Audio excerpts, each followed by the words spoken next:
nosotros darles la cordial bienvenida a este segundo día de encuentro de aprendizaje.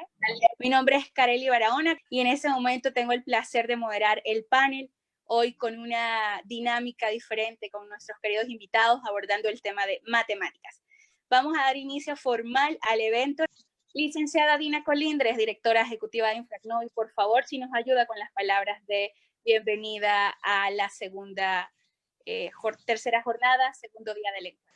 Buenos días a todos, qué bien vernos de nuevamente aquí en este encuentro. Primero, agradecerle a Dios por la oportunidad de poder estar aquí de nuevo y segundo, pues agradecerles a cada uno de ustedes la conectividad, este nuevo espacio virtual que tenemos ahora y esta forma de trabajar que de una u otra forma nos permiten poder aprender muchísimo. Queremos agradecer a los magísteres, a Jorge Luis Amonte, Ángel Martínez y Eduardo Badilla, que van a estar compartiendo este panel esta mañana. Agradecerte a ti también, Kareli, por esta oportunidad que nos estás dando de poder moderar y a todo el equipo que está atrás de controles de Infracnovi, pues ayudándonos de una u otra forma, viendo todo lo que es para que esto funcione muy bien. De ante todo, muchas gracias y empezamos. Excelente, muchísimas gracias, licenciada. Este panel lo que queremos es que sea muy dinámico, que sea muy interactivo. Iniciamos la jornada de hoy con un ánimo y una esperanza de que todo saldrá mejor, disculpándonos con ustedes por todos los inconvenientes y pues agradeciendo su comprensión. Voy a presentar a nuestros panelistas. Hoy generalmente ustedes están acostumbrados a tener una mecánica extremadamente visual donde hay presentaciones y donde hay unas ponencias, pero en definitiva quisimos traerlos bajo esta modalidad para aprovechar al máximo sus conocimientos y por supuesto para tener interacción con ustedes. Entonces, por eso no verán presentaciones en pantalla, sino que verán a estos guapos expositores que tengo el placer de acompañar el día de hoy, en los cuales haremos unas preguntas dirigidas y posteriormente ustedes podrán hacer preguntas en el chat que trasladaremos a ellos.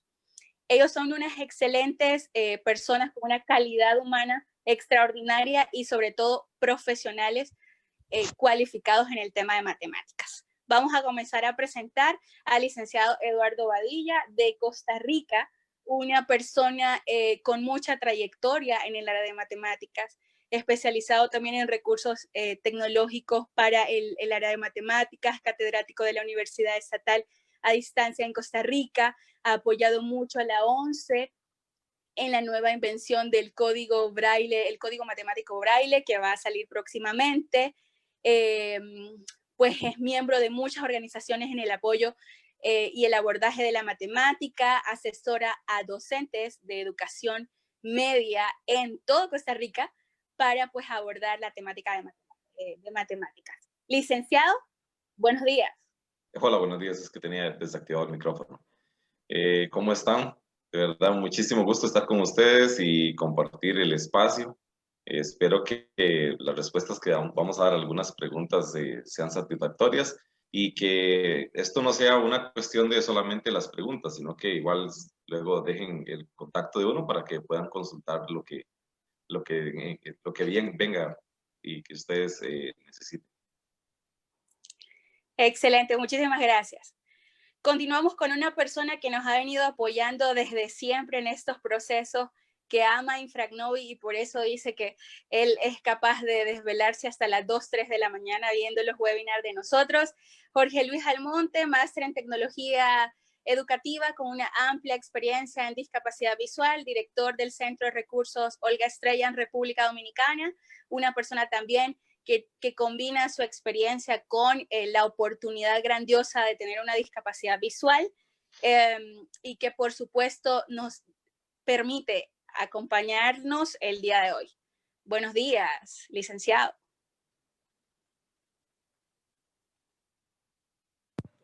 Buenos días, Kareli. Buenos días a los demás panelistas. Buenos días a las personas que nos honran con su presencia. Nosotros esperamos realizar hoy una actividad en donde llenemos las expectativas de padres, de familias, de maestros que han venido a aprender un poco cómo abordar las matemáticas con sus hijos. Excelente, muchísimas gracias, estimado Jorge.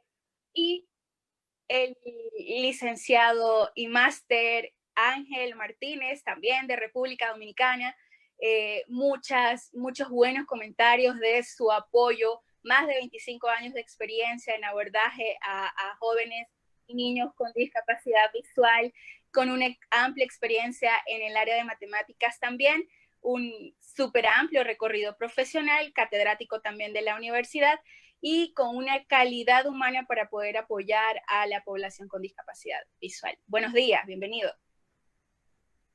Buen día, muchísimas gracias y muchas bendiciones para todos. Agradecido de esta oportunidad de poder compartir con todos ustedes nuestros humildes conocimientos sobre esta área. Muchísimas gracias. Muchísimas gracias a los tres. Es un enorme gusto estar con ustedes.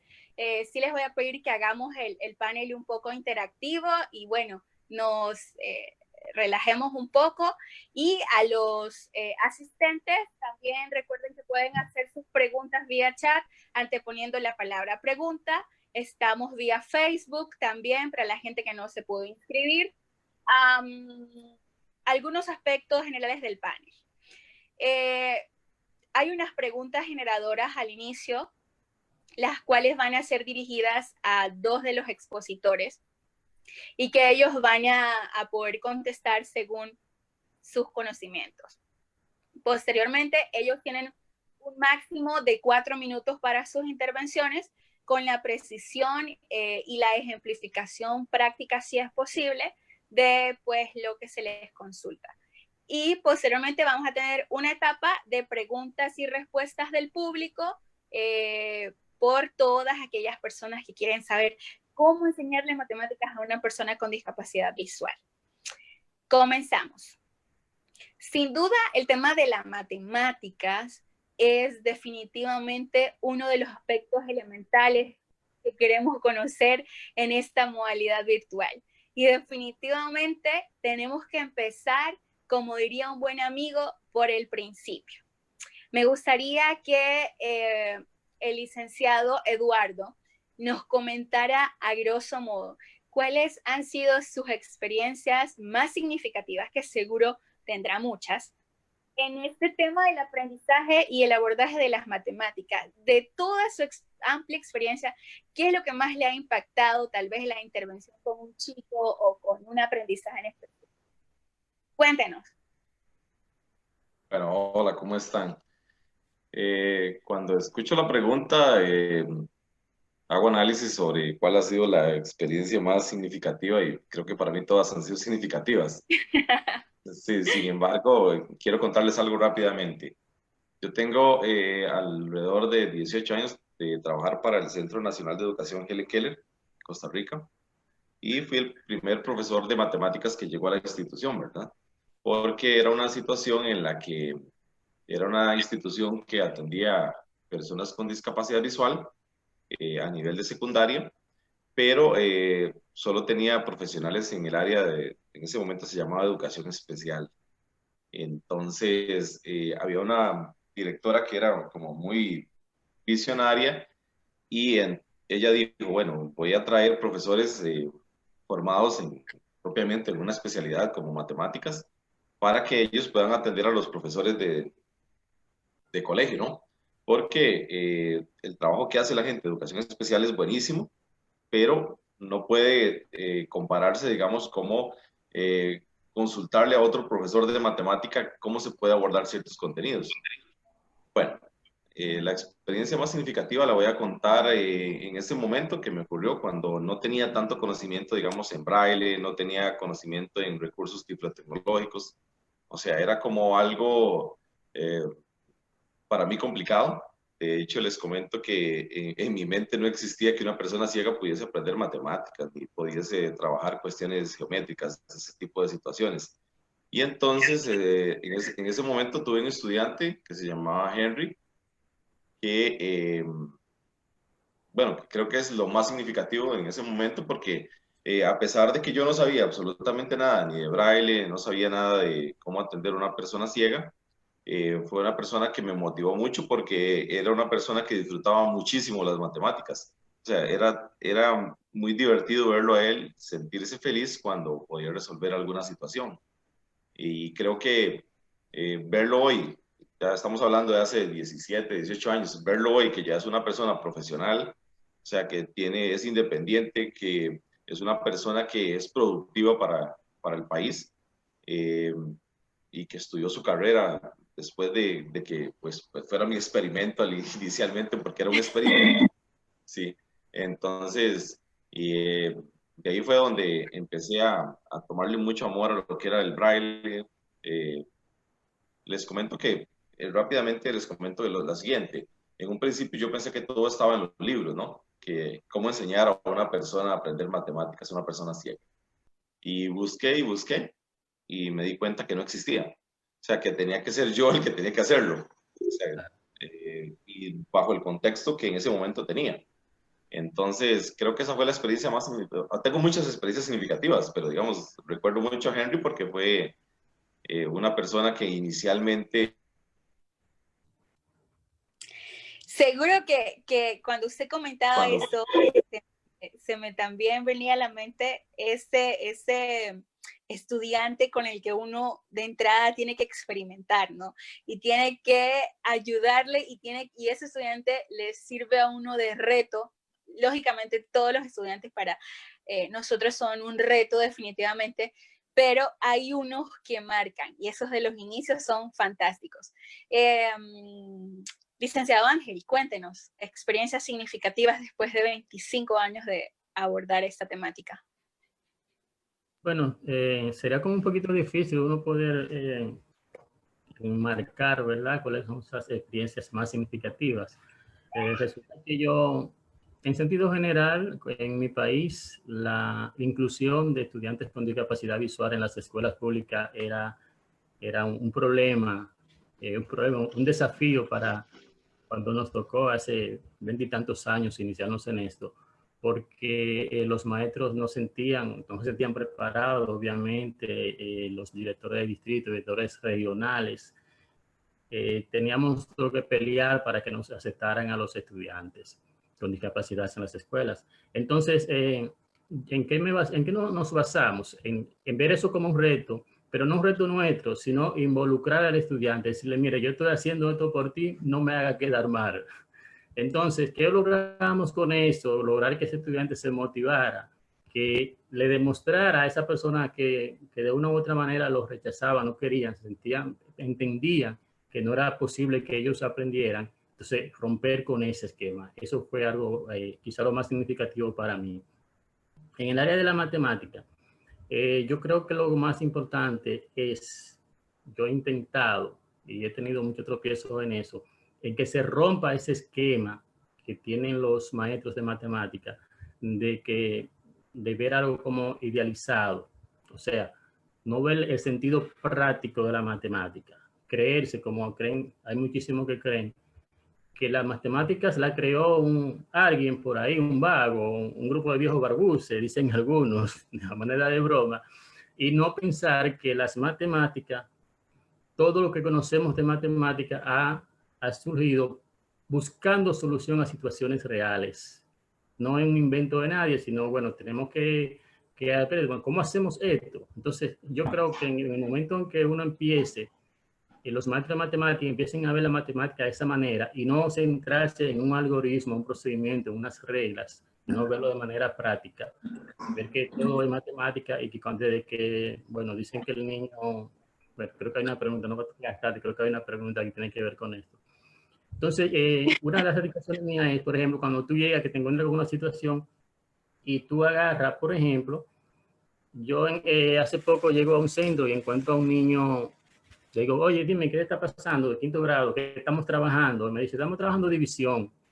Las divisiones, digo, dime, ¿cómo te va? ¿Qué tú entiendes? ¿Lo interpretas? No, profe, porque mira, cuando dicen que 20 entre 4, como, y empieza a pensar, y yo, no, pero mira qué sencillo esto. 20 entre 4, ¿cuál es la idea de 20 entre 4? Es tú simplemente tomar 20 cosas y formar, ¿cuántos grupos de 4 tú puedes formar con 20? Pero no solamente se lo dije, sino que tomé unos cubitos. Yo tengo acá este conjunto de bloques de madera bueno, lo hay de plástico también, que está diseñado para enseñar el sistema decimal, que tiene unos cubitos pequeños que son una unidad, tiene unas barritas que representan la decena, esta plancha que representa una, no sé si pueden verlo, que representa una centena, y este cubo más grande que representa una unidad de 1000. Entonces digo, bueno, pero mira, vamos a tomar 20 cubitos de esto y tú me vas a formar en tu mesa y va a ver cuántos grupos de 4 se pueden formar. Cuando tú lo formes, ya luego tú cuentas cuánto y ese es tu resultado. Y dice, ¿cómo va a ser, profe? Sí, vamos a hacerlo. Bueno, y perfecto. Toma sus 20 cubitos, forma un grupo de 4. Pero 20 entre 5 es 4. Perfecto, le digo. Perfecto, León Esteban. Entonces, a medida que vayamos viendo la matemática de esa manera, entonces la vamos a hacer más simple y vamos a ver que es más práctico. Vamos a ver que no es algo de por allá. Y yo tuve otra experiencia que puede ser significativa, es en una ocasión que llegué a un centro educativo y me encuentro uno de mis alumnos ciegos, parado en la pizarra con otro compañero, el compañero con la tiza y escribiendo en la pizarra y él diciéndole, ¿qué vas a hacer? ¿Cuánto te dio esto? ¿Cuánto te dio? Bueno, ahora ese resultado divídelo entre tanto. ¿Qué te dio? Ahora multiplícalo por tanto. O sea, eso fue un proceso también que abstracto, ¿verdad? Como es lo que se veía, no, pues, no podía hacerlo de otra manera, pero realmente eso significó mucho para mí por la interpretación que él daba, porque muchas veces los estudiantes no pueden resolver los problemas porque no lo interpretan, entonces no pueden dar ese seguimiento. Habría muchísimas cosas más, pero nos tomaríamos un día entero para yo resumir 25 Seguro que sí, años, profesor. ¿verdad? Seguro que sí. Seguro. Seguro que sí nos tomaríamos un año entero escuchando tantas cosas, experiencias de mucho aprendizaje. Bueno, comentarles que yo estoy emocionadísima. No sé si es porque tengo ese trío de guapos acá, que el chat está bien portadito. No han escrito más que para presentarse. Y además de eso, me encanta porque los micrófonos están silenciados, no ha habido ninguna interferencia, así que estamos rompiendo esquemas y rompiendo récord como la matemática. Bueno, con esta pregunta y tomando como base el comentario del profesor Ángel de ese tema de romper esquemas en los docentes, la pregunta que viene, y les comento acá porque igual hay que ser sincero, las matemáticas a mí, por ejemplo, desde pequeña siempre me han generado conflicto. Y por eso hoy también decidí moderar este panel para asumir el reto de ver a las matemáticas desde otra óptica. Bajo esta línea, quisiera que el licenciado Jorge nos comente en una combinación genial entre su experiencia como profesional y su discapacidad, ¿por qué las personas con discapacidad visual en su mayoría le tienen miedo, temor a las matemáticas? ¿Cuáles serían las causas según su punto de vista, estimadísimo? Bien, Carely, gracias. Lo primero es porque se lo dicen. Porque le dicen que la matemática es mala. Porque le dicen que la matemática es para gente inteligente, para gente que tenga un determinado número de características, un coeficiente intelectual súper alto, y comienzan a decirle cosas y no le hacen las reales bases de la matemática. Yo recuerdo cuando una vez yo reprobé mi primer examen de matemática por cosas como en 4º grado. Y el profesor me dijo, no has reprobado porque no sabes matemática, sino porque tu manera de ver las matemáticas. Yo estoy seguro que sí. Por tu manera de ver las matemáticas, yo estoy seguro que sí.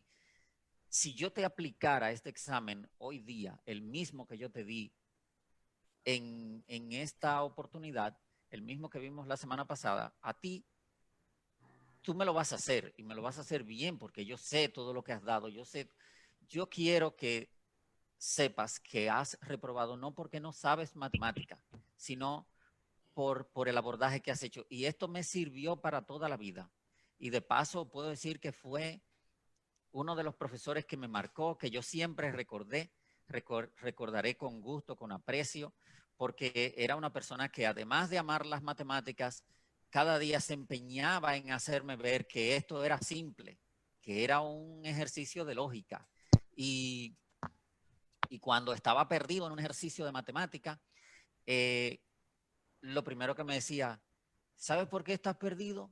Porque has botado la norma de la matemática, has botado la lógica. Vamos, sigue el ejemplo. Y no me hacía el ejercicio. Me daba las bases para que yo resolviera este ejercicio, porque muchos de los problemas de nuestros niños hoy día en matemática empieza porque no le hemos hecho una base sólida. Empieza porque queremos que este niño comprenda en concreto lo que no entiende en abstracto, comprenden abstracto lo que no entiende en concreto, perdón. Y esto, o sea, entienda, por ejemplo, que 3 y 2 son 5 y tú quieres que él sepa que 3 y 2 son 5 y tú se lo enseñas desde pequeño y tú quieres que tu niño de 3, de 4 años, de 5 años, 6 años te repita que 3 y 2 son 5, pero este niño te lo va a repetir por memoria, te lo va a repetir no porque él lo tenga en concreto, no porque él lo haga con ejercicios, con manzanas, con guineos, o sea, hay que comenzar a que nuestros niños aprendan la matemática concreta, que si después el niño aprende lo concreto de la matemática, ese esquema de que nuestra matemática aparece en todos los lados de la vida, nuestra geometría aparece en todos los lados de la vida, que no tenemos que simular la geometría para que aparezca en nuestras vidas, porque está en nuestras construcciones, en nuestras puertas, en nuestras mesas, en todo esto que nosotros hacemos cotidiano. Si nosotros le enseñamos esto a nuestros niños van a tener un mejor razonamiento lógico y este razonamiento lógico le va a ayudar en todo el proceso. Ok, perfecto. Muchísimas gracias, estimado. Acá por el chat la gente está comentando que quiere verte mejor. Entonces, si nos ayudas un poquito centrando tu cámara para la siguiente pregunta posterior al panelista que continúa. Y también nos ayudas un poquito con el audio. Me dicen por el chat que no se te escucha muy bien. En realidad, les diría al respecto que hay dos cosas importantes. Una, que tal vez Jorge nos puedes ayudar mejorando un poquito tu sonido. Y dos, que los compañeros pues le suban un poquito a su celular para que escuchen mejor, porque a veces igual eso pasa. A ver, licenciado Ángel, complemente un poquito, por favor, ¿a qué cree usted que se debe ese temor de las matemáticas? Recordándoles el tema de los 4 minutos de intervención por pregunta. Perfecto, perfecto. Mire, creo que dije algo ahorita. Y Jorge Luis tocó también esa parte. Yo creo que los maestros de matemáticas tenemos mucha culpa, tenemos mucho que ver con esto.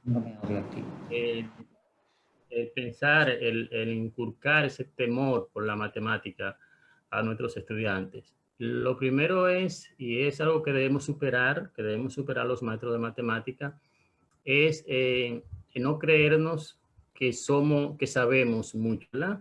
Y que querer avasallar, querer decir, demostrar que tanto sabemos, fuera más bonito, es más bonito. Yo he tratado de trabajar, se corre el riesgo porque es romper un paradigma que se tiene, de que el maestro de matemática sabe muchísimo, que escribe 2 cositas en la pizarra y con esas 2 cositas la llena la pizarra.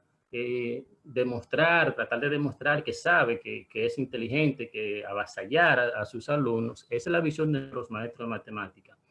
Si lo hiciéramos más sencillo, si planteáramos una situación y cuestionáramos, preguntáramos a nuestros estudiantes cuál sería para resolver ese problema, para resolver la situación, cómo lo haría, y tratáramos de hacer crear, ¿verdad? Conceptualizar cada una de las partes que tenemos ahí, cómo llegamos a eso, ir construyendo juntos ese conocimiento, sería mucho más fácil.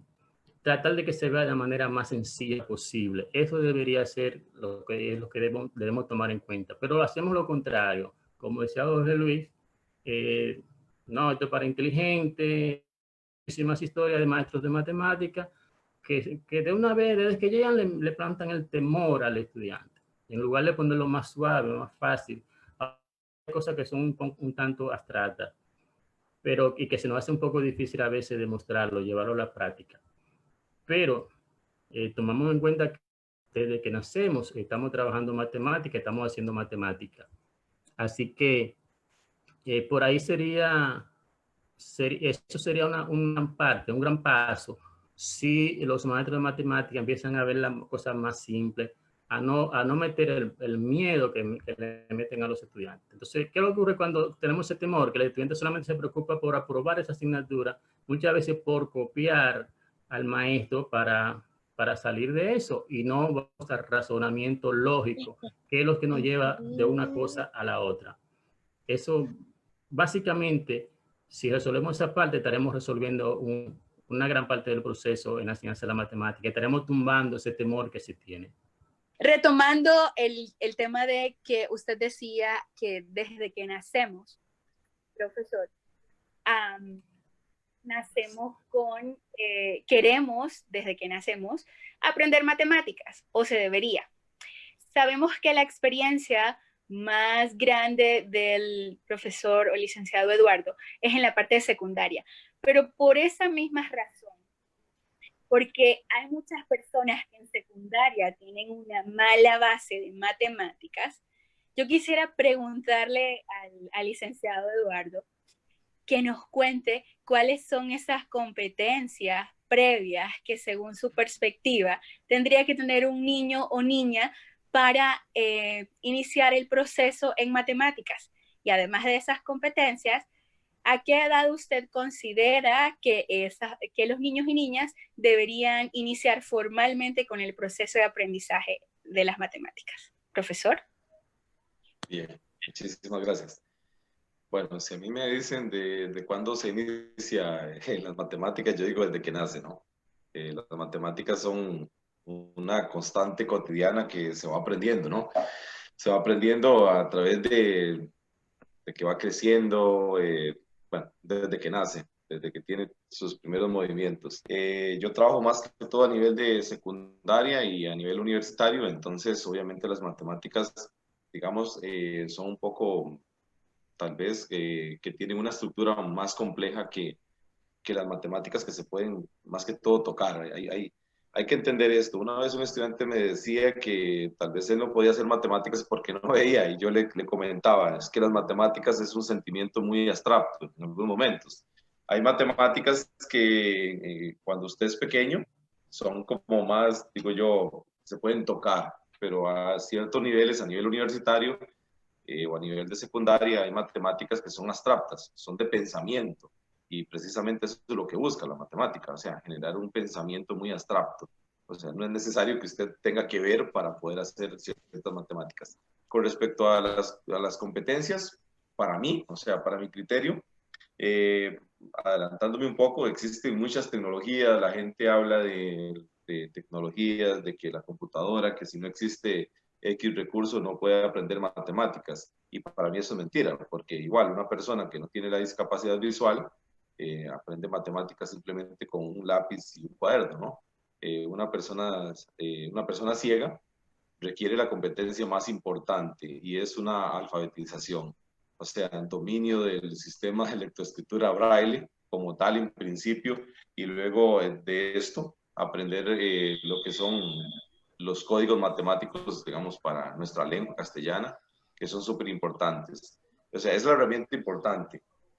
Una persona, si no tiene una alfabetización apropiada, difícilmente va a aprender matemáticas como tales. Y en un sentido, hay gente que habla mucho de matemáticas y esto, o sea, desde un contexto concreto, que se pueden tocar. Pero yo entiendo que alguien está bien formado en esta área cuando tiene la capacidad de producir, o sea, mediante un sistema de lectoescritura como el braille y el código matemático unificado, o sea, puede reproducir y que el profesor pueda ver que ese estudiante realmente está produciendo un lenguaje científico, está escribiendo cuestiones.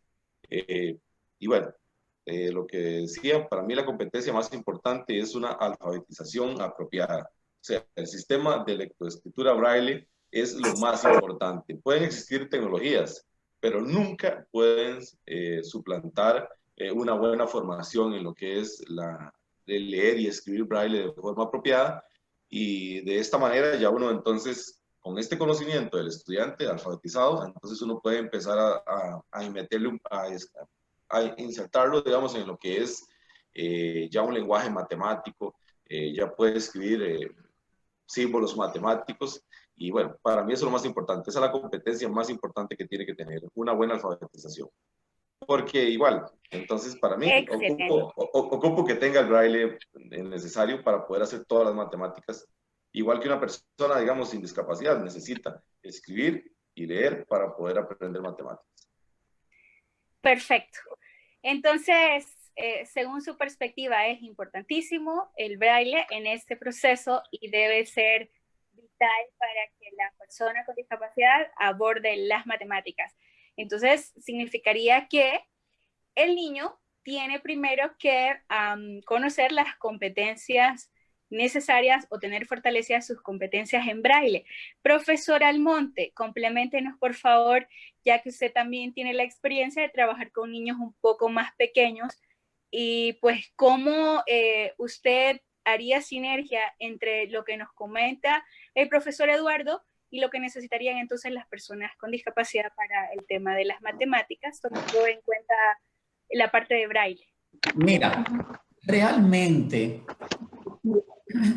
hay una preocupación creciente entre muchos maestros itinerantes en el tema del abordaje de las matemáticas de los niños con discapacidad visual y sobre todo de los niños ciegos, porque los maestros de aula obvian la producción en sistema braille, y la producción en sistema braille es vital para el desarrollo de la matemática, igual que lo cognitivo, igual que lo motriz, el desarrollo.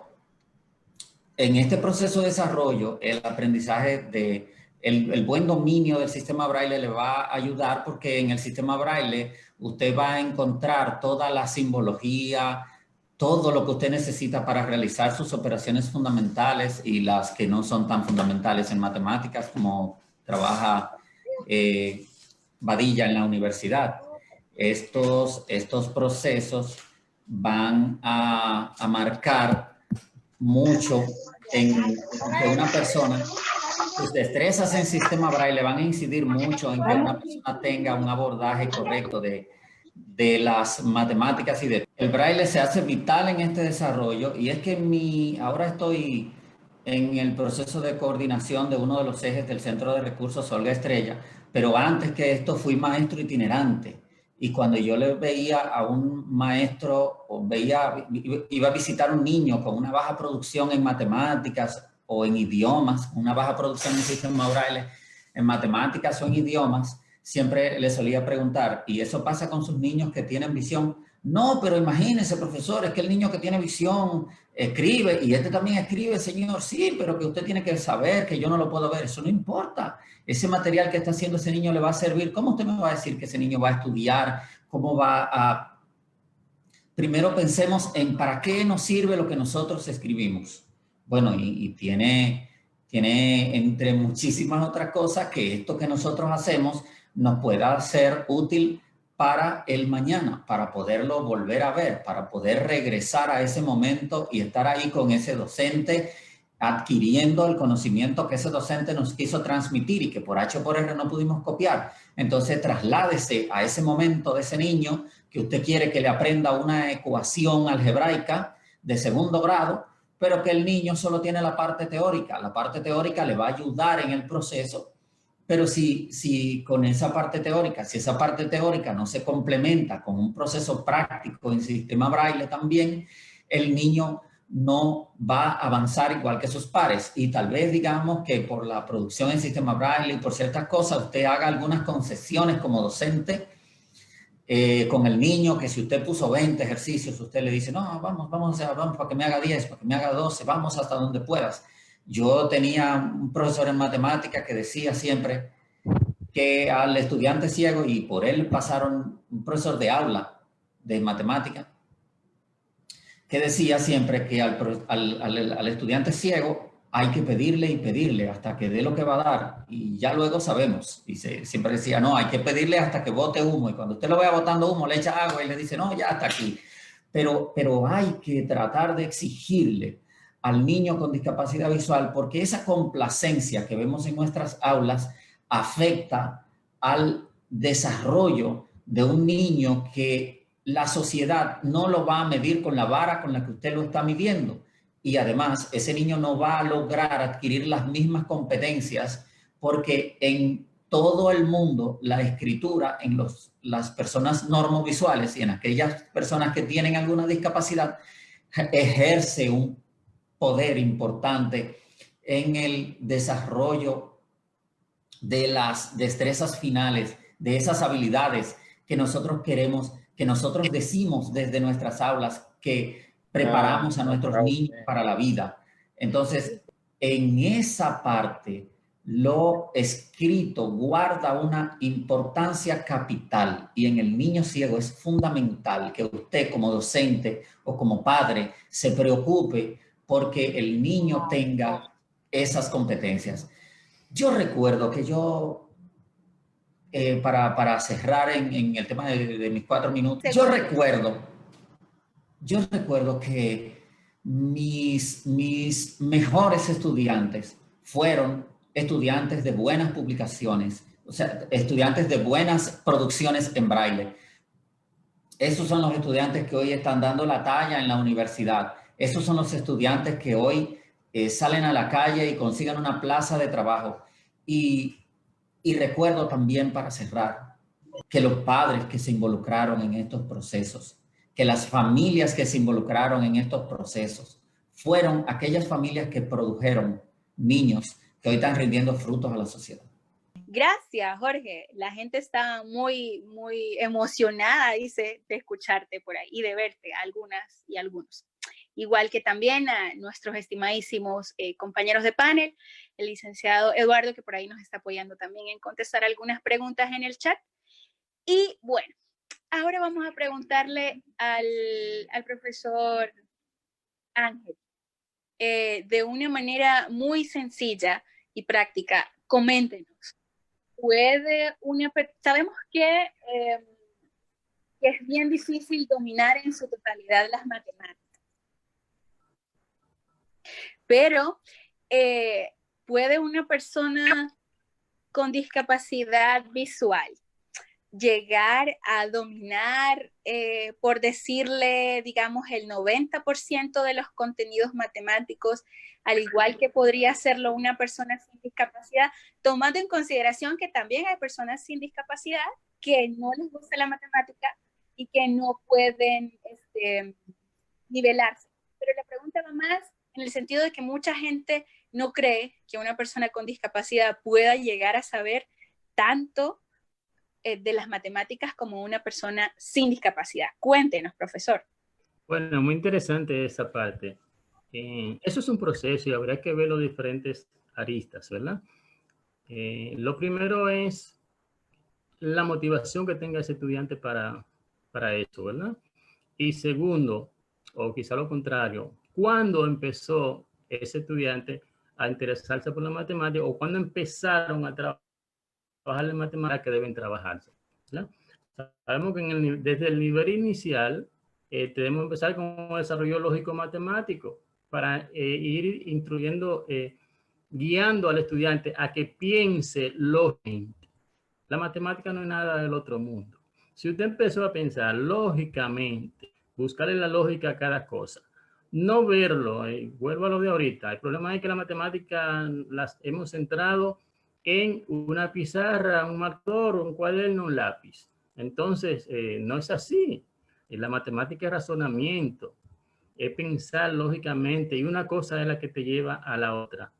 Entonces, a veces escuchamos a algunos padres, por ejemplo, decir, mi niño cuenta hasta tanto. Bueno, ¿realmente cuenta ese niño?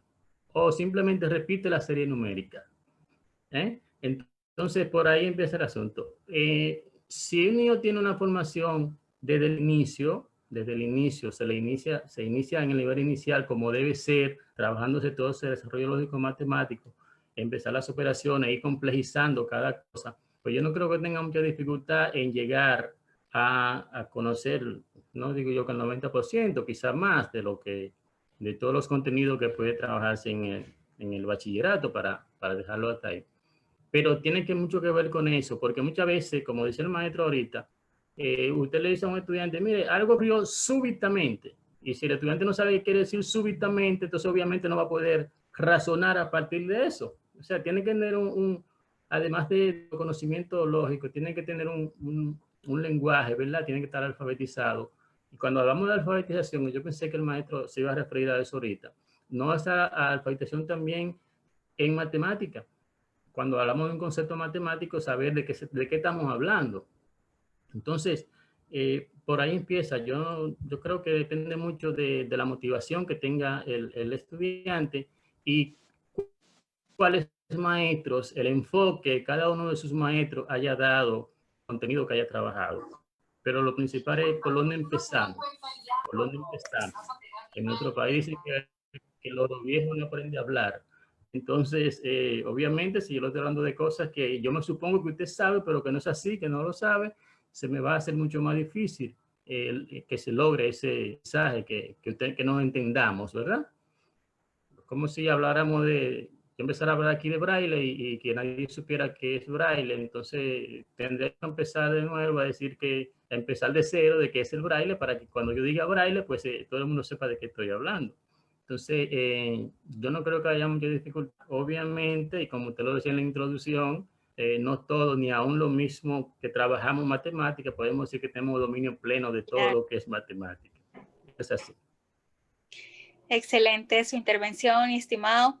Muchísimas gracias. Voy a recordarles a la gente que se viene uniendo vía Facebook.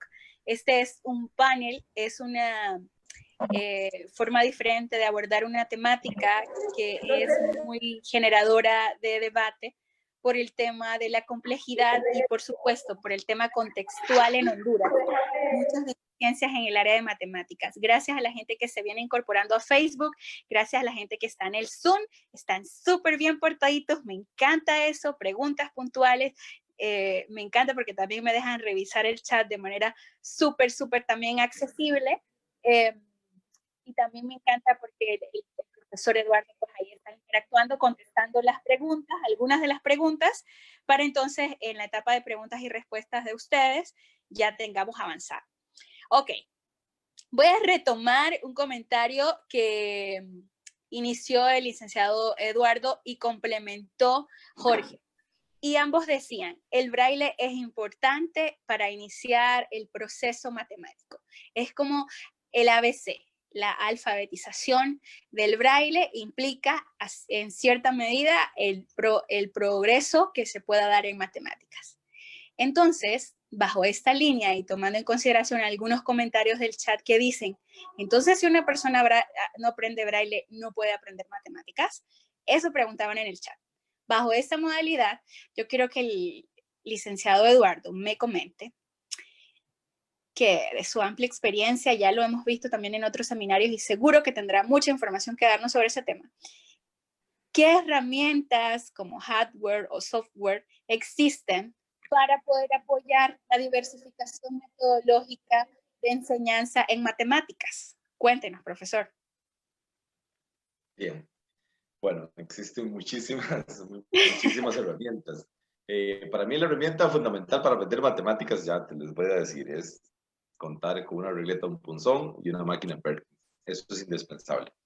Si no hay esa formación, esa parte, difícilmente se va a desarrollar matemáticamente. Luego, les comento que existen muchas tecnologías que apoyan y que son importantes y son buenas, pero también en la parte matemática del chico o el estudiante ciego se le deja mucho de lado la parte gráfica. O sea, como que esa parte geométrica o lo que son representaciones gráficas o que son estadísticas, eso no existe para la persona ciega. Yo lo he notado en muchos países, bueno, acá tratamos de que no pase eso. O sea, esos solamente a veces se dejan en el mundo del verbalismo. Se definen cosas, pero no se hacen.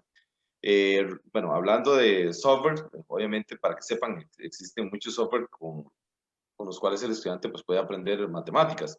Desde un lector de pantalla y una buena adaptación de un texto matemático, porque para eso hay que hacerlo bien, se pueden acceder a contenidos matemáticos. desde editores de matemática como pues Lanza la 11, que tienen Edico, que es para personas, es un software para hacer matemáticas, ¿verdad? Lo pueden consultar.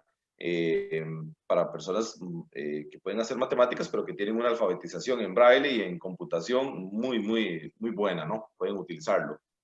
Son herramientas que facilitan.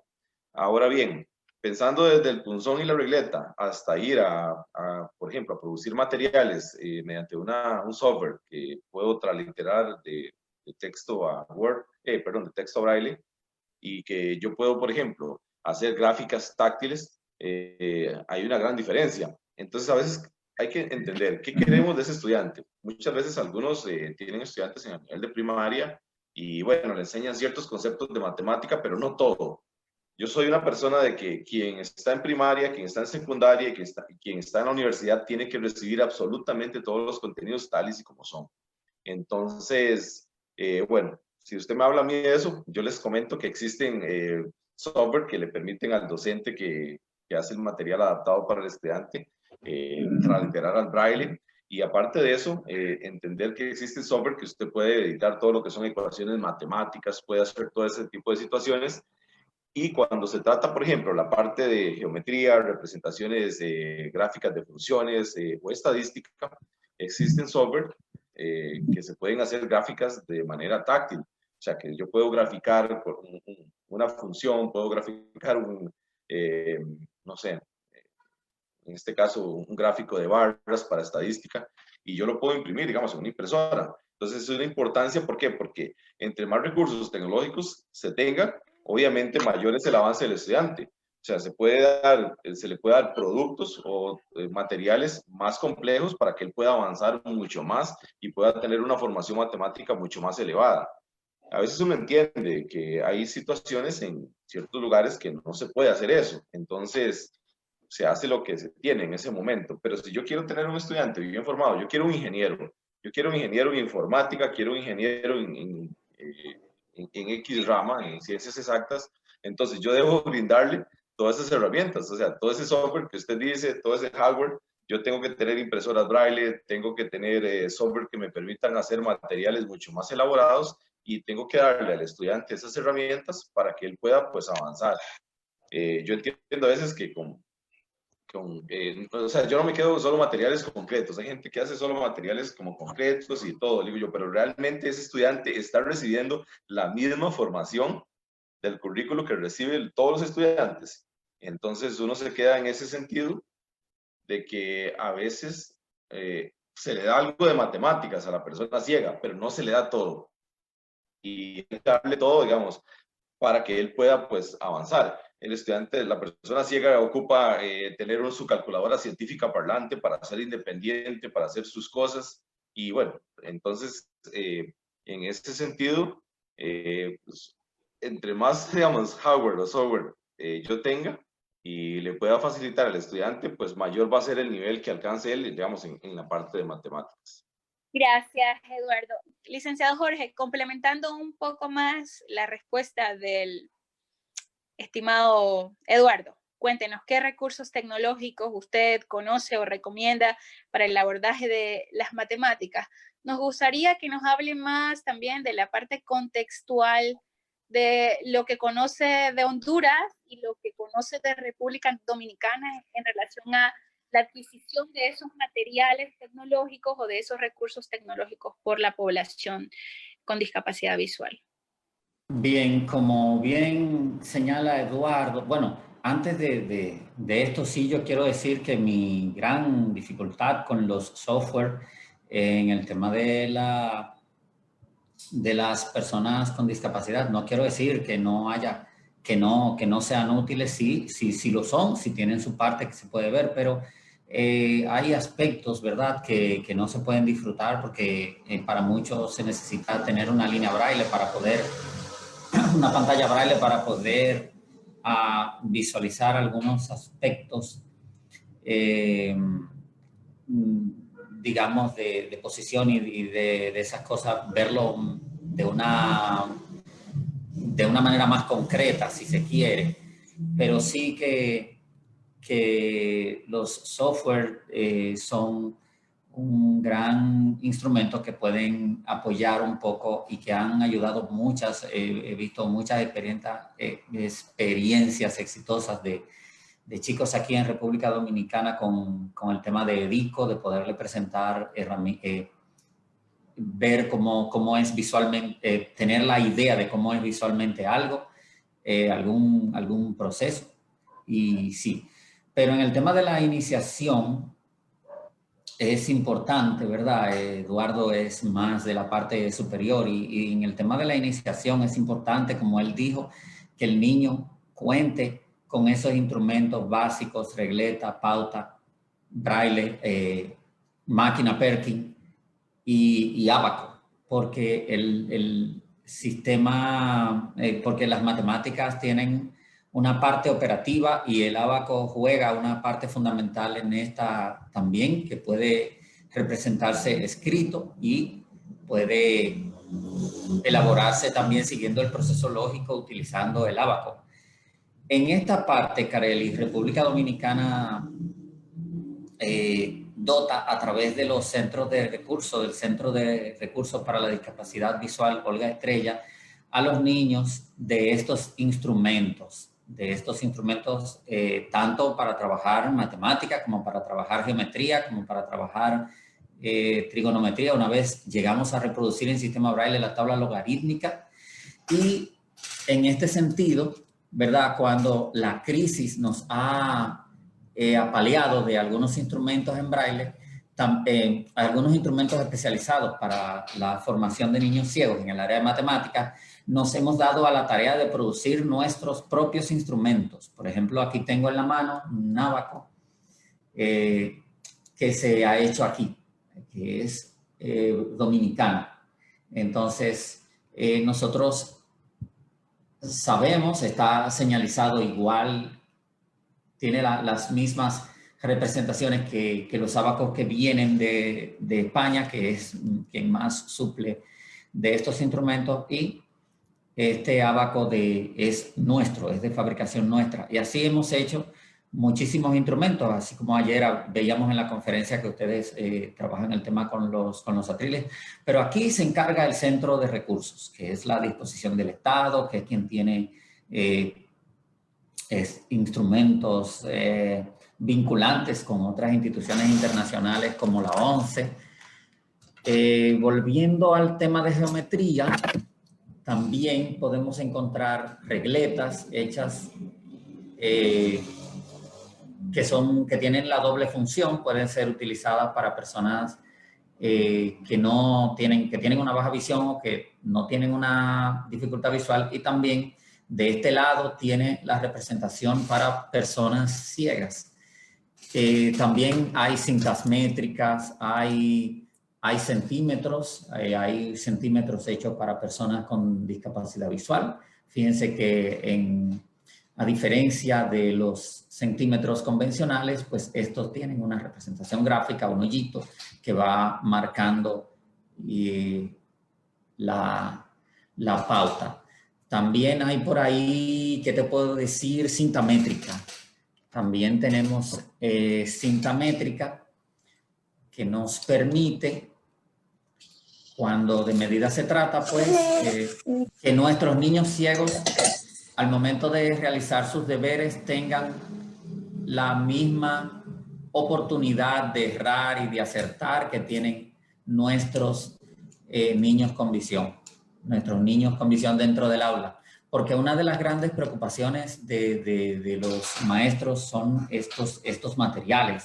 ¿Cómo le voy a enseñar geometría? ¿Cómo le voy a enseñar matemática desde la práctica? Pues no hay que preocuparse tanto, porque hay una serie de materiales especializados que nos permiten tener estas cosas a la mano, y si no los hubiere, aproveche lo que les ofrece el medio. No, también decir que hay materiales hechos para niños con baja visión, que tienen contraste, que tienen letras, números más grandes. También hay materiales para baja visión. O sea que no No hay excusas hoy día realmente para que un niño no aprenda matemática. Es cuestión de usted incorporarlo, saber que tiene en su aula un niño con discapacidad visual y que para ese niño usted debe tener unas adecuaciones de materiales y que debe solicitarla a su maestro itinerante. Eso es importante, ¿sabe? Gracias, Jorge. La gente encantada en el chat por las enseñanzas de los materiales. A ver, llegamos a una parte... Sí. Sí, Quisiera a ver, algo rapidito. dígame. Sí. Complementando un poquito lo que decía Jorge Luis, lo importante de un maestro, no importa el área que sea, es saber que no tiene una receta. Hay que tomar en cuenta que no todo el mundo aprende con lo mismo, de la misma manera, de la misma forma, con los mismos recursos, y eso el maestro tiene que tomarlo muy en cuenta. Y que no quiere decir tampoco que hagamos la cosa, que tengamos que hacerla, que estemos obligados a hacerla como lo ha planificado alguien que lo planificó por ahí en un salón, ¿verdad? Con aire acondicionado y con todas las facilidades y que dejó su mente volar, su imaginación volar. La realidad, nuestro entorno, nuestro medio, nos enseña muchísimo y tenemos que, cuando se nos presenta una situación, ver qué tenemos en el momento, qué tenemos en el entorno y tratar de buscarlo y dar salida a lo que se nos presenta. No necesariamente tenemos que reñirnos por algo, por una recomendación que alguien hace. Y que así se hace mucho más dinámico el proceso. Yo creo que una de mis experiencias es que yo acuñé una frase, una parte de lo que decía Piaget, ¿verdad? Bueno, solo se aprende a hacer haciendo. Y me satisface mucho cuando algunos estudiantes, fueron mis estudiantes ya hace 20 años, esa frase de ese constructivismo, ¿verdad? De Piaget, hace muchísimo cuando yo me encuentro con algunos estudiantes por la calle que me saludan diciéndome solo se aprende a hacer haciendo, porque ese era mi discurso cuando hace muchísimo tiempo, ¿verdad? Desde hace mucho tiempo. Si usted quiere aprender a hacer algo, tiene que ponerse a hacerlo. Y no siempre vas a tener a alguien y no todo se resuelve con un algoritmo. Necesariamente no hay que hacer un algoritmo, hay muchas maneras de hacer las cosas. Entonces, lo que tengamos en el medio, nuestro medio está lleno de geometría, está lleno de una serie de cosas, situaciones, lo que tenemos que aprovechar todos esos recursos que tenemos en el medio. Necesariamente no tenemos que ir a seguir un proceso que alguien se inventó, ¿verdad? Y obviamente hay que escribir. Si no escribimos, no podemos darle todo a la memoria. Así es. Gracias. Perfecto. Muchísimas gracias por el apoyo. El profesor nos está recomendando encarecidamente que hagamos uso de lo que tenemos a mano. En las comunidades, en las zonas rurales, hay mucho material y sobre todo que hagamos uso de nuestra creatividad como docentes para poder apoyar. Si bien existen software y todo lo que el licenciado Eduardo muy bien nos explicaba, pero también la matemática es cotidiana. La podemos aprender yendo a una tienda y diciendo, ok, búscame 2 libras de tal o cual cosa, y eso es matemática, es importantísimo. Bueno, llegamos a uno de los temas más esperados, el álgebra. El álgebra es una rama de la matemática que estudia la simbología, que permite a la persona poder aprender más allá de lo concreto, algunos aspectos muy abstractos, y según autores dicen que existen dificultades para la comprensión del álgebra, y unas tienen que ver, están intrínsecas con el sujeto, otras con el objeto, y una última que me llama la atención sobremanera, que dice que es consecuencia de las metodologías implementadas en el marco de la enseñanza. En esta línea, y considerando la complejidad del álgebra como rama elemental de la matemática, yo quisiera consultarle al profesor Eduardo, ¿cómo podemos enseñarle álgebra o qué técnicas metodológicas recomienda para poder enseñar álgebra a personas con discapacidad visual? Bien. Paso a indicarles que para mí álgebra es lo más sencillo del mundo. Para mí lo más importante es las cuestiones que tienen que ver con geometría y esas cosas que para mí, o sea, las considero más complicadas, pero que existen formas de enseñanza. El álgebra, en realidad, bueno, sabemos que hay cuestiones que pueden ser adaptadas a elementos concretos, pero también que es, en cierto sentido, un poco abstracta. Yo digo lo siguiente, o sea, para aprender álgebra, obviamente yo requiero un estudiante bien alfabetizado, que domine el braille, que domine algún recurso para escribir braille y que pueda leerlo. Ya a nivel de secundaria, que es donde pues trabajamos conceptos de álgebra, se requiere un estudiante que no use la regleta y el punzón. Yo los quiero y los amo mucho, pero no es, digamos, la herramienta más necesaria. Aquí en este nivel ya el estudiante requiere, por ejemplo, dominar lo que es el uso de alguna máquina Perkins, de conseguirla mediante algún recurso. Y básicamente, para enseñar álgebra, primero que nada, uno tiene que enseñar algoritmos que son muy semejantes a los que hace una persona sin discapacidad visual, pero lo que pasa es lo siguiente, o lo que yo he notado, a veces al estudiante pues se le quiere que resuelva alguna ecuación, una ecuación cuadrática, y el profesor lo menciona, etc. Y he notado que el estudiante, la persona ciega, tiene como una visión de mundo muy lineal, o sea, como caminar hacia adelante. No conoce ese poco de pasos que hace otra persona que utiliza el lápiz y el cuaderno. Entonces, primero que nada, para enseñar álgebra, hay que mostrarle al estudiante un ejercicio bien resuelto. O sea, bien resuelto en braille, que el estudiante vaya adquiriendo esos algoritmos mentales de cómo él pueda luego desarrollarse. O sea, yo no puedo pretender enseñarle que resuelva una ecuación cuadrática, por ejemplo, si yo no le he mostrado un ejercicio en donde está bien resuelta esa ecuación cuadrática, en donde él pueda aprender esos procedimientos. Generalmente, ¿qué es lo que pasa con una persona que no tiene la discapacidad visual? Bueno, el profesor escribe en la pizarra y el estudiante un tanto copia esos algoritmos que el profesor hace y luego los vuelve a reproducir, o sea, los vuelve a hacer. Cuando hay una persona ciega, el profesor hace esos algoritmos visuales, pero la persona ciega no se está dando cuenta de qué es lo que está pasando. Por eso es que yo siempre digo, bueno, hay que mostrarle siempre al estudiante un material en donde haya muchos ejemplos que él pueda aprender de esos algoritmos, cómo se hace, cómo se va transformando, cómo se va haciendo cosas, ¿para qué? Para que cuando él tenga que enfrentarse a un ejercicio, lo pueda reproducir ya sea usando una máquina Perkins, escribiendo en braille. Pero básicamente no hay como una estrategia diferente para enseñar álgebra, porque el álgebra se enseña igual a una persona ciega o a una persona vidente. O sea, son los mismos contenidos, los mismos algoritmos, pero yo lo que digo es que sí requiere de un material previo en donde esa persona lo lea y aprenda los algoritmos de cómo se debe seguir el trabajo. Porque muchas veces, como les comentaba, lo que pasa es esto. Yo quiero que la persona ciega resuelva algo y quiero que lo haga como una persona que sí ve, pero yo nunca le he mostrado un ejemplo. Entonces nunca voy a obtener el resultado que yo tengo. Y eso es una dificultad que pues en la experiencia que uno tiene he visualizado. Gracias, Eduardo. Jorge, ayúdanos un poco desde tu perspectiva, cómo aprendiste álgebra y cómo te enseñaron y qué ahora recomiendas para los docentes que puedan utilizar para enseñar álgebra. Bien, yo coincido con Eduardo en el tema de la preparación del niño en el uso del sistema braille. Y bueno, yo aprendí álgebra realmente con el apoyo de mi docente y con el apoyo de mis compañeros de grado, porque yo no tenía una máquina Perkins.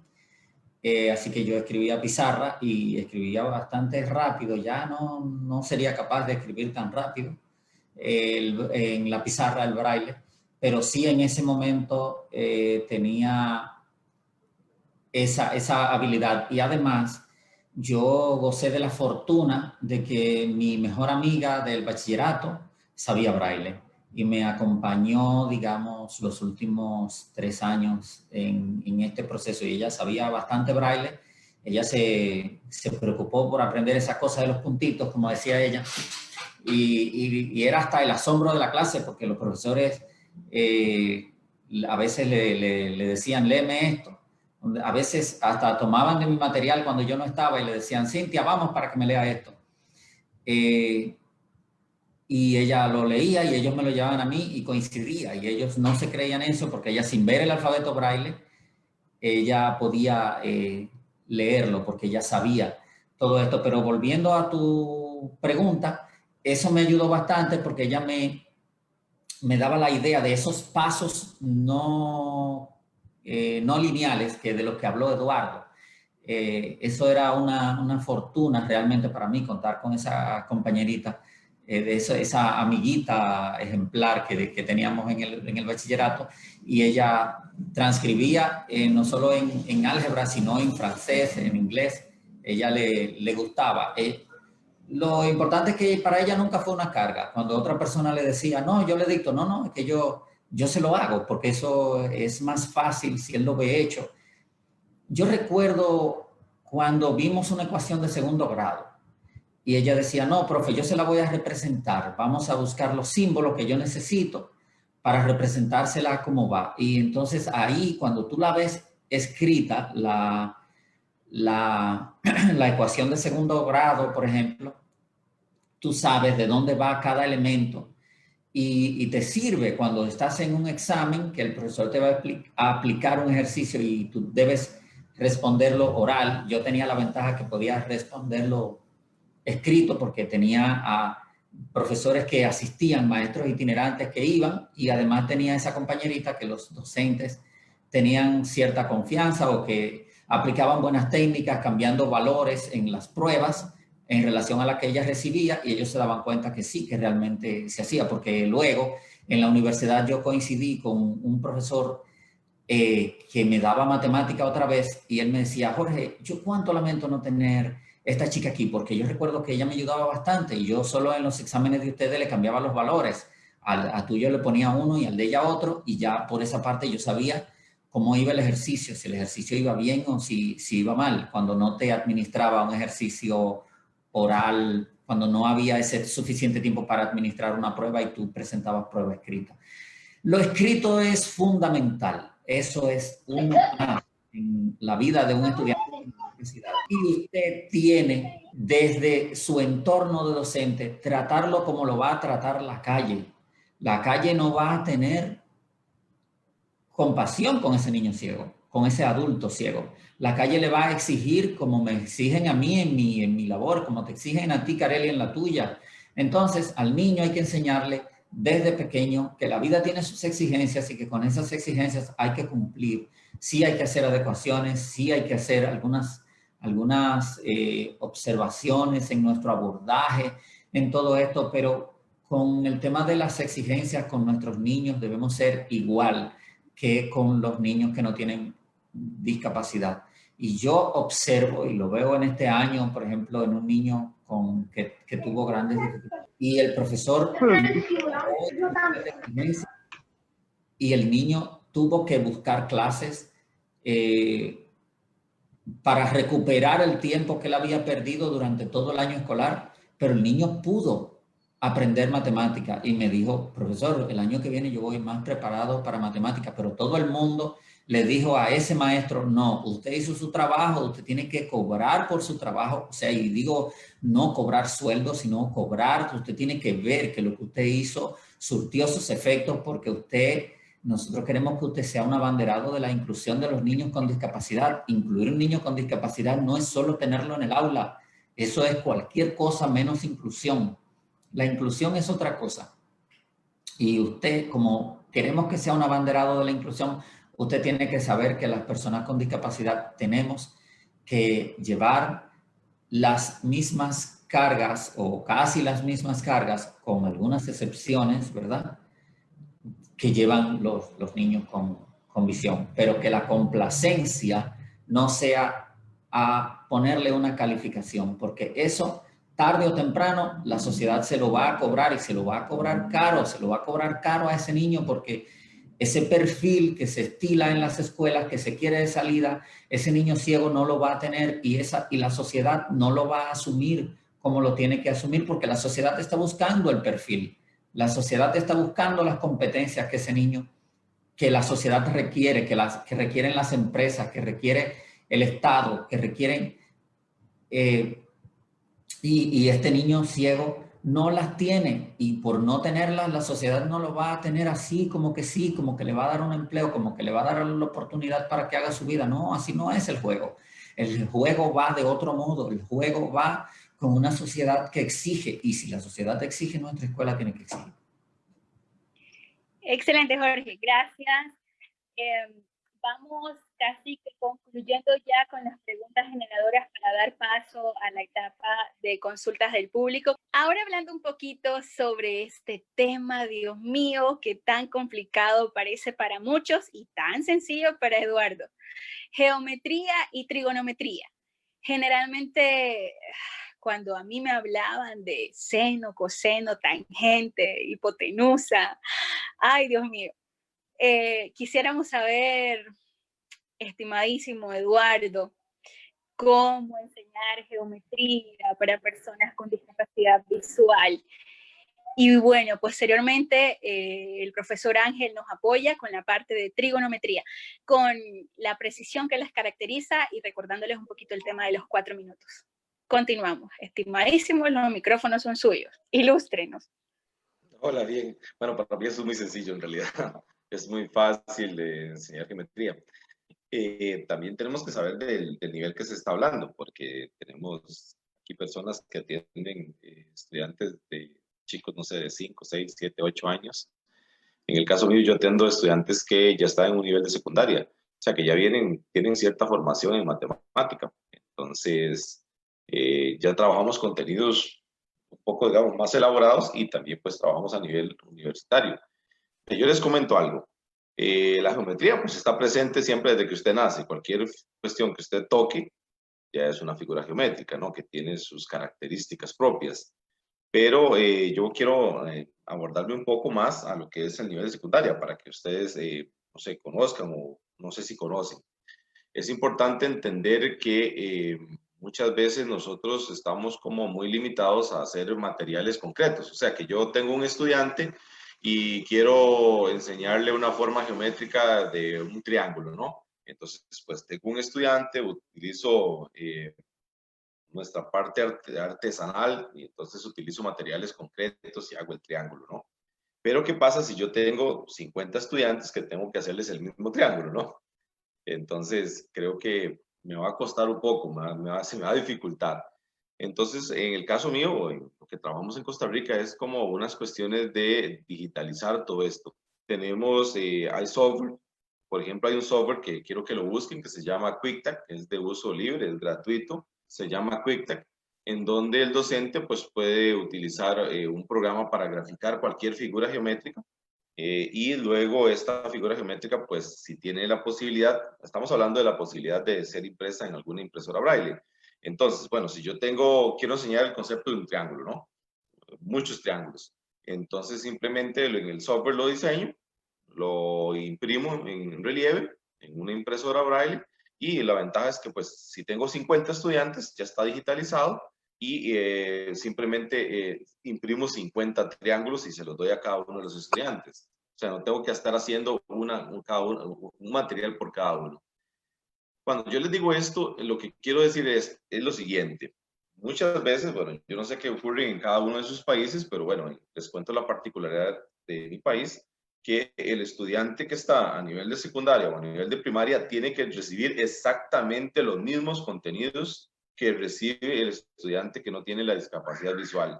Tiene que hacer exactamente los mismos exámenes.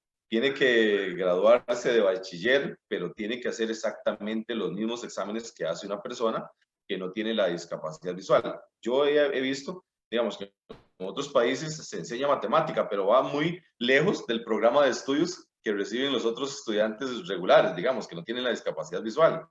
Y yo soy una persona de la que digo, no, esto no es, o sea, aquí no es así. Aquí tienen que recibir exactamente los mismos contenidos.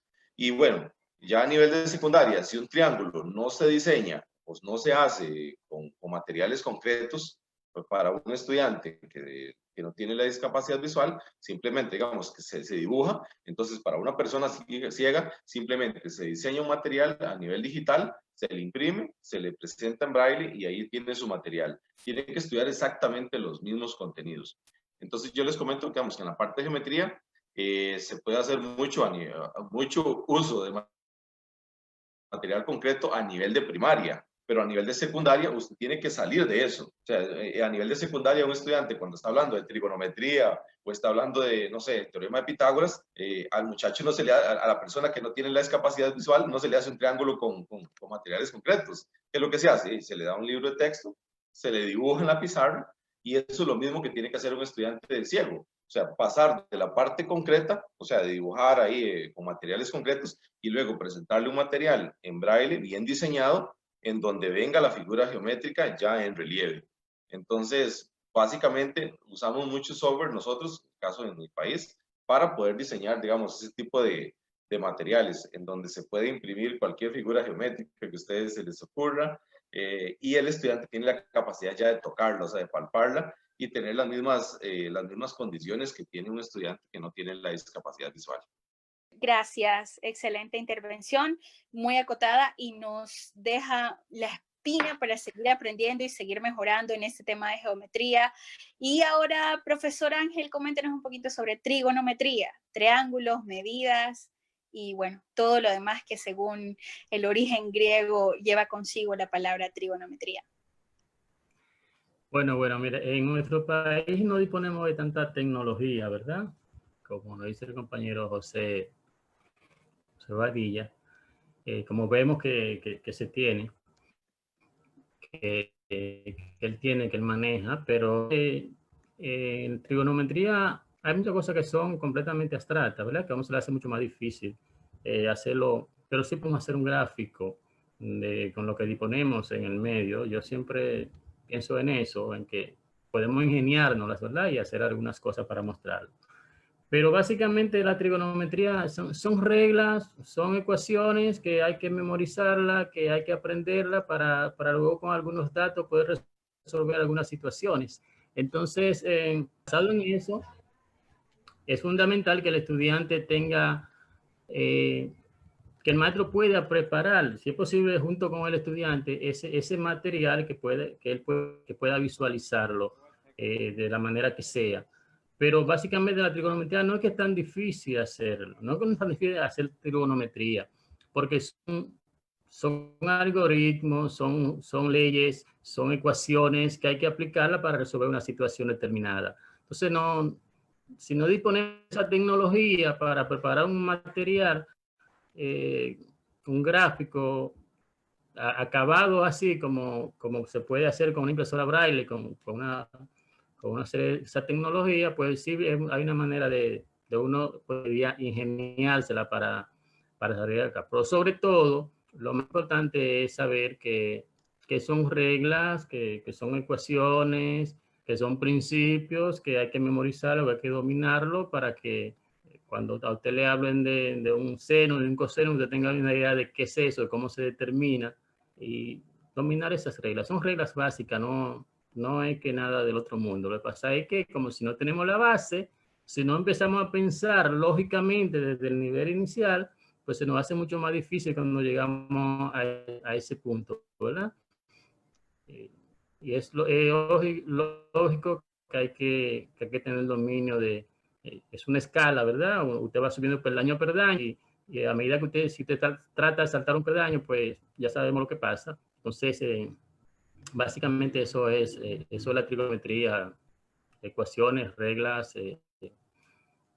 igualdades que tenemos que dominar para poder resolver un determinado ejercicio. Y obviamente hay que escribir. Cada vez que intervengo digo que es necesario escribir porque si no podemos memorizar todo, ¿verdad? Entonces es fundamental que todo se haga en braille, sea con la regleta, con la máquina Perky, con línea braille, con lo que se tenga, pero hay que escribir para tener esa documentación. Cada cual lo hace de la manera que pueda hacerlo de acuerdo a los recursos de que disponga. Gracias. Gracias, profesor.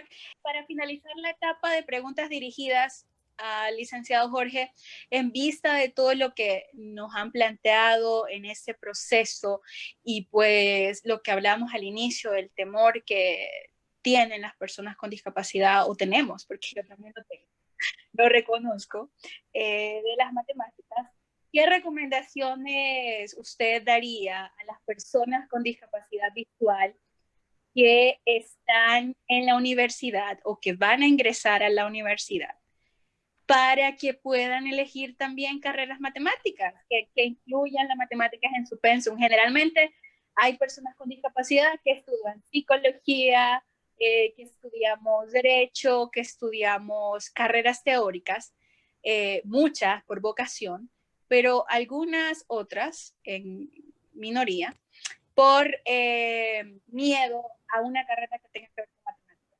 ¿Qué recomendaciones tendría usted o daría usted para las personas con discapacidad visual que están en ese proceso de ingreso universitario o que ya están en la universidad pero que quieren cambiarse de carrera o que siempre les ha gustado las matemáticas pero por temor no lo hacen? Bien, Kareli, antes recojo un tema ahí que me gustó mucho y recordé una práctica de unos estudiantes de un liceo que ellos, bueno, en estos países como República Dominicana, que a veces no tenemos todas las impresoras todos los equipos de los cuales nos habla Eduardo, y que esos equipos muchas veces están en la capital, pues recuerdo un proyecto de aula. Aquí hay muchas instituciones que trabajan por proyectos educativos, y uno de esos proyectos iba encaminado a adecuarle material a un niño ciego que ellos tenían, y vi allí muchas cosas divertidas que debían aprobar los profesores de las áreas que estaban trabajando con, por ejemplo, si era un mapa sobre la provincia de Salcedo, antes de presentárselo al niño, pues lo veía el maestro itinerante, lo veía el profesor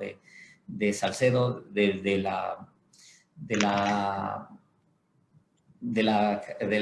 curso, y así iban mejorando este tipo de apoyo a un niño con discapacidad visual.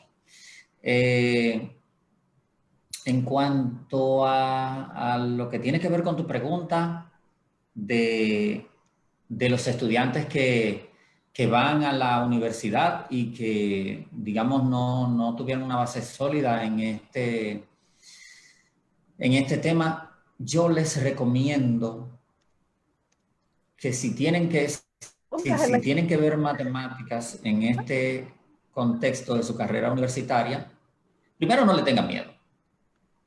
No le tengan miedo. Y segundo, parta no de lo compleja que está su matemática ahora, sino de lo simple de la matemática. Váyase allá, a esos momentos, y busque apoyo para ir fortaleciendo esas bases, porque una cosa que se construye mal, termina mal. Si usted no tiene base sólida, la gente dice que no es cómo se comienza, sino cómo se termina. Eso importa en lo social.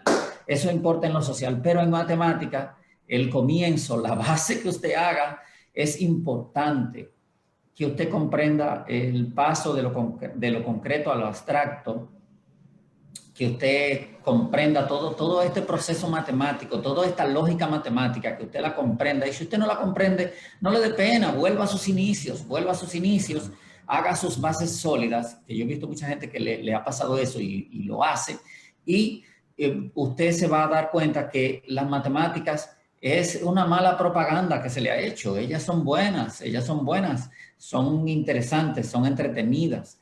Es el tema de una mala propaganda, y esto ha influido en que mucha gente con discapacidad visual no se interese por las ciencias, porque desde que alguien se interesa por la ciencia, viene una gente que le dice: ay, muchacho, Dios, cristiano, espérate, devuélvete, que te pasaste. Yo recuerdo cuando uno de mis hermanos, yo tengo un hermano con discapacidad visual también, dijo que iba a estudiar administración, el mundo se quiso venir arriba, una sociedad le cayó. Mira que ahí hay tantas estadísticas, que ahí hay tantas lógica matemática, que hay álgebra, que hay no sé qué cosa. Y él dijo: no, yo voy a estudiar matemática. Y cierto que tuvo que poner 10 pesos más, o sea, cierto que tuvo que ponerle más al tema de sus estudios, pero él sabía lo que quería y él fue tras lo que él quería y lo pudo lograr. Lo pudo lograr. Entonces, realmente, las personas con discapacidad no la tenemos fácil en ningún aspecto. Porque vivimos en una sociedad que no fue hecha para personas con discapacidad. No, tenemos una sociedad hecha para normovisuales. Casi todo lo que usted ve en este mundo está en normovisuales, para normovisuales. Por eso los niños que no tienen discapacidad visual aprenden a leer más rápido que los niños ciegos, porque que eso se lo intuye todo, la galleta que él se come, la televisión que mira, todo se lo ponen en tinta, todo está normado para las personas que no tienen una discapacidad. Entonces, nosotros por eso tenemos que dar el extra. Tenemos que dar el extra y tenemos que saberlo. Si usted tiene, digamos, si usted cree que usted puede estudiar algo, no se detenga. Trate de ponerle ese 10 de más que necesita y sobre todo si es matemática. La matemática no es complicada. Sobre todo si es matemática, que hay muchas experiencias de ingenieros ciegos en el mundo, que hay muchas experiencias de gente que ha estudiado administración, de coaching en no sé qué cosa, y todos son exitosos y trabajan y les va bien. ¿Por qué a usted? ¿Por qué usted va a dejar que le trunquen sus sueños? Si usted quiere ser ingeniero en informática, pues prepárese. A usted le va a costar 10 pesos más. Yo no le voy a decir que será igual. Yo no le voy a decir que será igual porque los materiales suyos no van a parecer como los demás. No van a parecer así. Usted va a tener que ingeniársela en muchas ocasiones. Usted va a tener que hacerlo en muchas ocasiones. Usted se va a tener que apoyar de su familia, de sus compañeros de aula para que le produzcan esos materiales. Pero lo importante es que usted vaya tras sus sueños, porque si usted no va tras sus sueños, usted va a ser un ingeniero psicólogo y le va a ir mal como psicólogo porque para ser ingeniero la psicología no cuenta y usted va a tener su sueño truncado ahí en ese momento sencillamente porque alguien le dijo que no podía. Si alguien le dijo que no puede, usted dé su extra y demuestre que puede. Ok, Jorge, gracias. Por cuestiones de tiempo y para aprovechar el espacio de preguntas y respuestas del público, vamos a dejar ese mensaje motivacional que lo vamos a retomar el sábado en las experiencias de éxito en la última jornada del encuentro, que también nos va a acompañar esta gran persona y estimado por todo Honduras por su calidad y por su gran apoyo a las actividades de Infracnovi. Vamos a pasar a la etapa de preguntas y respuestas del público. Para esto vamos a solicitarle a nuestros panelistas que nos apoyen contestando las preguntas en un término máximo de 2 minutos. Sé que es muy difícil, pero por tiempo, igual creo que tendremos posteriormente, según la agenda se lo permita a los licenciados, un seminario, un webinar ejemplificativo a mayor profundidad sobre algunos elementos que surjan de esta jornada. La primera pregunta para Jorge, súper rápido y en 2 minutos. Lo pregunto por tu experiencia y por tu apoyo como docente itinerante. Los docentes itinerantes en Honduras y en todos los países en donde se ha tipificado este nombre o este rol son aquellas personas que apoyan a los estudiantes incluidos en aulas regulares, inclusivas o normales, dependiendo cómo ustedes lo quieran tomar. Dice 2 preguntas resumidas en una sola. ¿Qué pasa si yo tengo un docente, si yo soy docente itinerante y tengo un docente universitario o de básica que se niega a poder utilizar metodologías diferentes para enseñar la matemática a una persona con discapacidad visual? ¿Qué hacer en ese caso? Rápidamente. Pues el tema del abordaje a niños con discapacidad visual en centros educativos regulares y en centros educativos, digo yo, hay que normalizarlo. Y una de las cosas que yo valoro de este trabajo que está haciendo Infracnovis es que ha normalizado, ha visualizado el tema de la educación para niños ciegos en una cuestión de derechos. Es un derecho, no es una cosa que usted la va a hacer si usted quiere, no, es un derecho como el que tiene cualquiera de los niños que usted tiene dentro de esas aulas. Ese niño tiene el derecho a aprender acertando y errando como aprende cualquier niño en un proceso de formación. Entonces, si a usted le pasa eso, como maestro itinerante, usted debe dialogar con el docente, hablarlo con él y luego recurrir a las instancias, llevarlo donde haga falta o cambiar. Hay muchos docentes que optan por cambiar la estrategia y abordarlo desde otras perspectivas, el tema de aprendizaje. Yo prefiero, cuando es a mí que me toca, ¿verdad? Porque cada quien hace el abordaje diferente en ese sentido, pero yo prefiero que el niño aprenda con sus pares. Y en esto, en un proceso de acompañamiento áulico, el maestro itinerante o yo como maestro itinerante me ofrezco a ese docente a mejorar su trabajo, porque yo entiendo que el docente, cuando le sucede esto, que no lo hace por maldad. Yo prefiero pensar que este docente lo hace por un poco de desconocimiento sobre el tema. Entonces yo prefiero acompañarlo para cambiar su visión del tema. Gracias, Jorge. Ok, profesor Eduardo, esta pregunta me va a encantar su respuesta. Dame la imagen. Dice la gente en el chat. Hay un grave problema en las universidades por la escasa formación de profesionales que egresan de los espacios de aprendizaje en el área académica sin conocimiento sobre el abordaje a personas con discapacidad visual. ¿Qué entonces tienen que hacer, según su perspectiva, las universidades para incluir espacios de formación más profundos en el abordaje de las matemáticas? ¿Qué estrategias o herramientas usted aconseja en consideración a que tenemos personal de las universidades, de la carrera de educación especial y otras afines, y las carreras de la Universidad Nacional Autónoma de Honduras que nos acompañan y gente de otras universidades? Profesor. Bien, sí, esto es un tema súper importante y que, bueno, digo yo, gracias a Dios en nuestro país se ha ido como tomando en cuenta.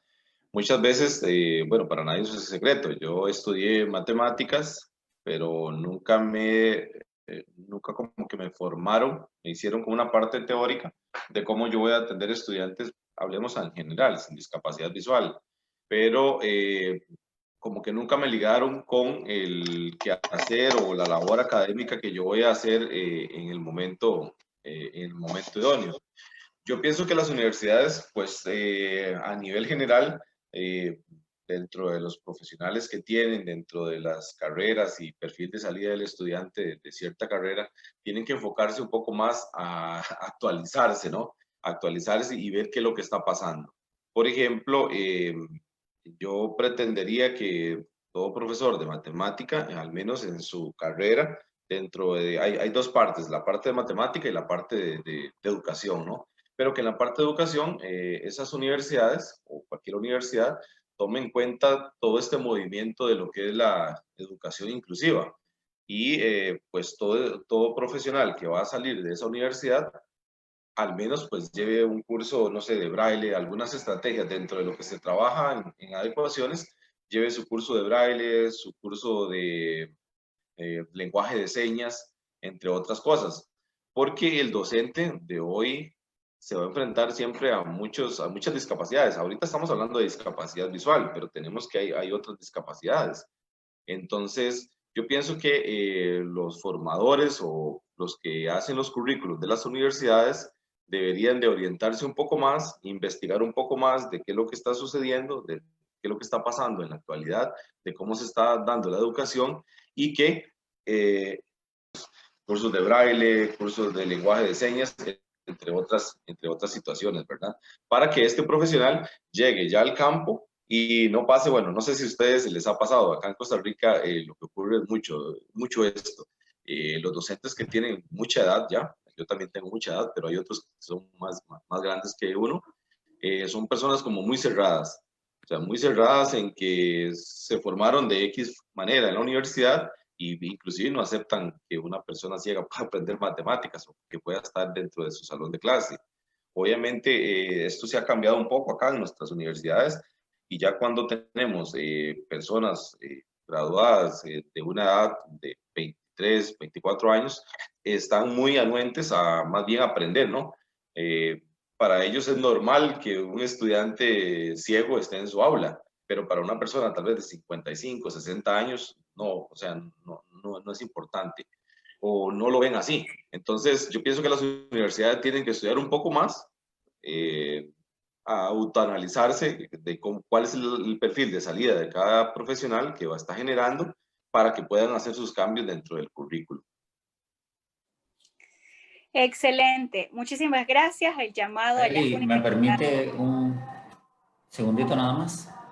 Seguro que es un segundo. Bueno, no te garantizo, pero bueno, ahí vamos. Bueno, ya. En Sí, República Dominicana lo hacemos de dos perspectivas diferentes. Primero, desde el centro de recursos, los niños que van a recibir, los docentes, perdón, que van a recibir un niño con discapacidad visual, reciben un entrenamiento que les permite, digamos, este trabajo y luego el acompañamiento del docente itinerante. También ahora para los docentes, el Instituto de Formación para Maestros ha habilitado unas capacitaciones, unas especialidades que van en este sentido.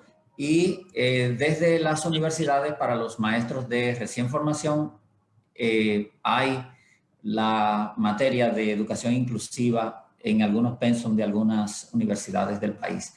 Así más o menos vamos en ese tema. Gracias. El segundo se convirtió en minuto, pero igual no importa. La experiencia es muy buena y aporta elementos significativos para nuestro contexto.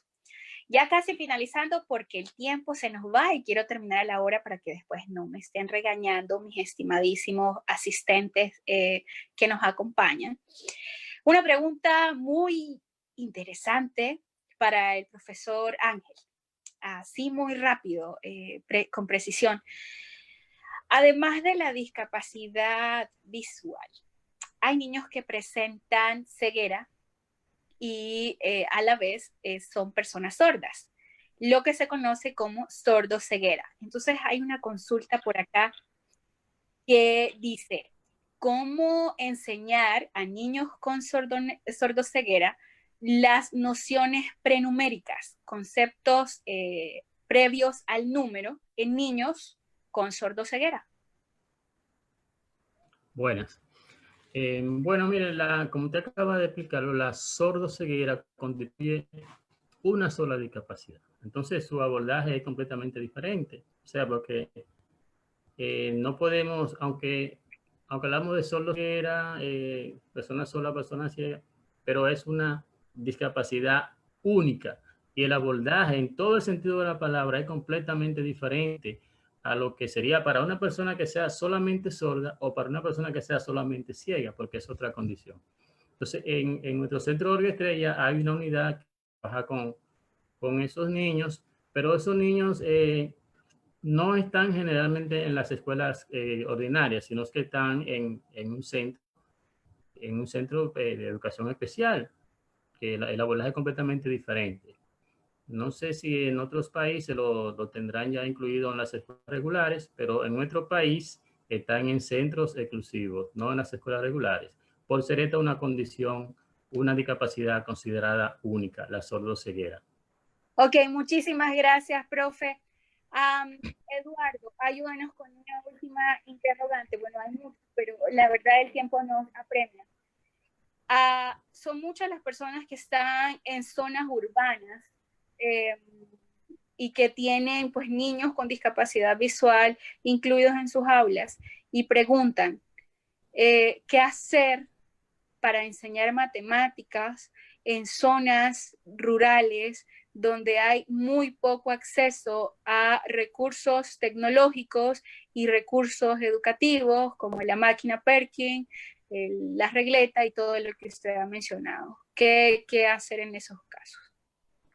En estos casos, bueno, es posible que se puedan enseñar conceptos matemáticos de una u otra manera, pero tenemos que entender que si queremos que esa persona, yo pienso lo siguiente, tengo un niño con discapacidad visual a X años, los primeros años, y yo tengo que pensar en que esto es una cuestión de una experiencia si quiero realmente que ese estudiante llegue a la universidad, se llegue a la universidad y se forme como ingeniero. Nosotros tenemos acá, bueno, Jorge es ingeniero. Nosotros tenemos también experiencias de estudiantes que han llegado a estudiar alguna ingeniería, ¿no? Y que han estado en ciencias exactas, de algunas universidades un poco más complicadas de Costa Rica. Pero tengo que entender, si yo no tengo recursos, sí puedo enseñar conceptos matemáticos. Y es ahí donde entra, si no tengo una regleta y un punzón, o sea, no tengo un estudiante alfabetizado, le puedo enseñar conceptos para la vida cotidiana. O sea, le puedo enseñar formas de figuras geométricas con representaciones del entorno natural, pero tampoco puedo pensar que ese estudiante va a lograr ir a una universidad a estudiar una ingeniería en informática. O sea, porque no tiene las competencias desarrolladas. O sea, lamentablemente, eso es lo que pasa. Entonces estamos confinando. Ahora, sí se puede. O sea, se puede hacer, pero vamos a entender que tenemos cuestiones muy limitadas. O sea, que le vamos a dar una formación matemática no para que quiera ser ingeniero, sino para la vida cotidiana. O sea, tenemos que lograr esas cosas. Ahora, yo pienso que uno como docente a veces tiene que buscar posibilidades. Bueno, si un estudiante no tiene la regleta y el punzón, deberá existir en algún país alguna organización o alguna persona que logre donárselo, porque no podemos detenernos, no podemos quedarnos ahí. Entonces, yo tengo que ver cómo se logra conseguir esos recursos de alguna manera para ese estudiante, pues para no limitarlo ni dejarlo solamente, digamos, con esos contenidos tan básicos. Como le digo, sí se puede enseñar cosas, pero van a ser muy elementales. O sea, cosas que no lo van a limitar un poco hacia su contexto y que lo van a dejar ahí, ¿verdad? No va a salir de ese lugar porque realmente pues requiere otro tipo de formación. Con esta interrogante damos por finalizada la etapa de preguntas y respuestas por cuestiones de tiempo. Infinitas gracias a todos los que han expresado a través del chat sus comentarios.